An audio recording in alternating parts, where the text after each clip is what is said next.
ఈరోజు short story కాకి ఎద్దు. అనగనగా ఒక కాకి ఉండేది. ఆ కాకి రోజులో పగలంతా ఆహారం కోసం తిరిగి సాయంకాలానికి తన గూటికి వచ్చేది. అయితే ఒక రైతు దగ్గర ఒక ఎద్దు ఉండేది. ఆ ఎద్దు పగలంతా పొలం దున్ని సాయంకాలానికి తన పశుపాక దగ్గరికి వచ్చేది.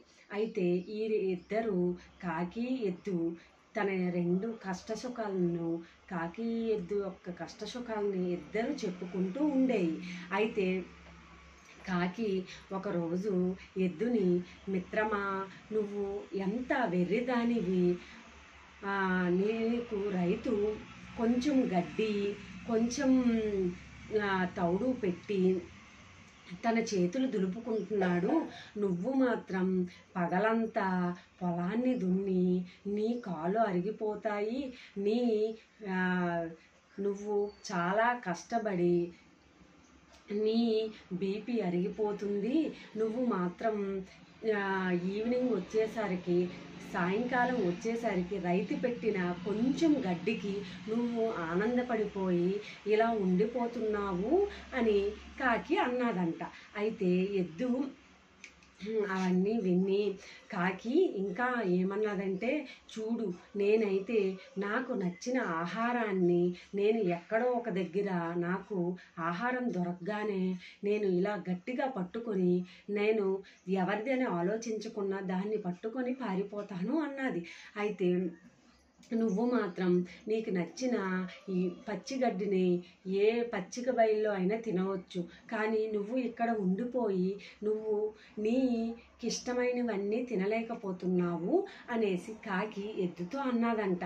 ఎద్దు, అయితే నువ్వు చెప్పినదంతా నేను ఒప్పుకోను, ఎందుకంటే నేను రైతు యొక్క కుటుంబాన్ని మొత్తానికి నా కష్టాంతో వాళ్ళకి సుఖాన్ని ఇస్తున్నాను. అంతేకాకుండా నేను ఇలా చేయడం వల్ల ఒక కుటుంబానికి మొత్తం ఆహారం వస్తుంది.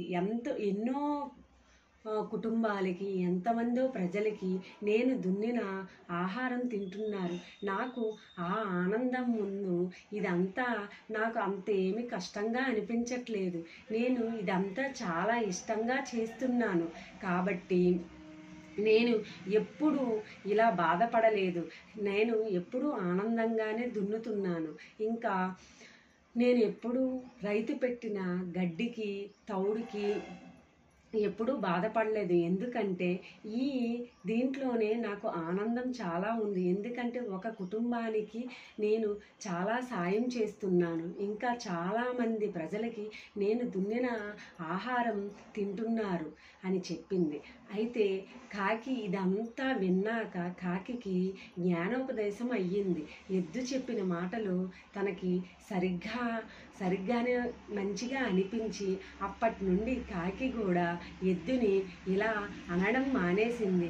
ఇందులో నీతి ఏంటంటే, మనం కష్టపడి వేరే వాళ్ళు ఎంతో కొంత లాభం పొందుతున్నారంటే అందులో మనకి కష్టం కనిపించదు.